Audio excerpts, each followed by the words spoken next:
Hey everyone, I'm here with Jake at Summer Game Fest. Jake, you gotta play Remnant 2.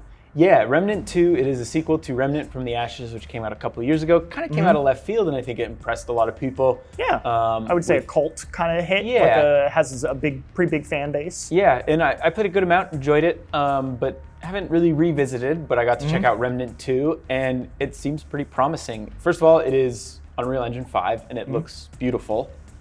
Just exploring that world and seeing how fantastical everything is and how vertical these maps are, which is one thing that when I was talking to the devs, they were saying they really wanted it to feel more vertical. They wanted the space to feel a little more open, a little more explorable.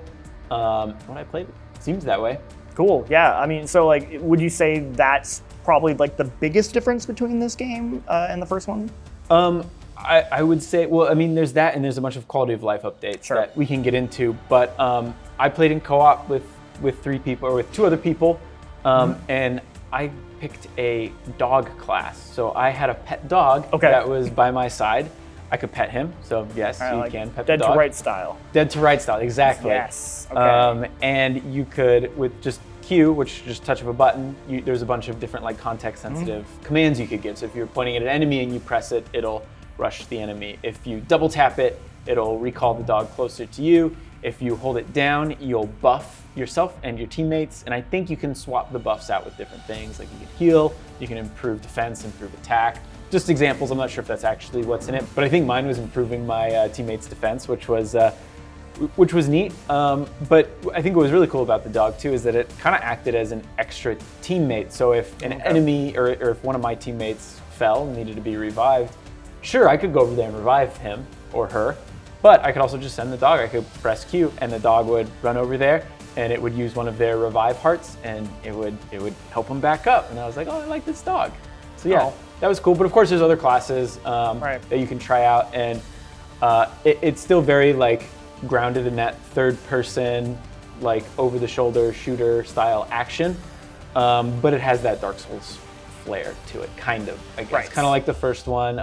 It's a little bit punishing. We fought a boss. I think I got downed once. It wasn't too tough, but once again, I had a full team. Game's not entirely balanced. But yeah, like that aspect was pretty cool. I was having a good time. Cool, yeah. And you said there was a bunch of quality of life updates that made kind of this one feel a little more fresh than the original.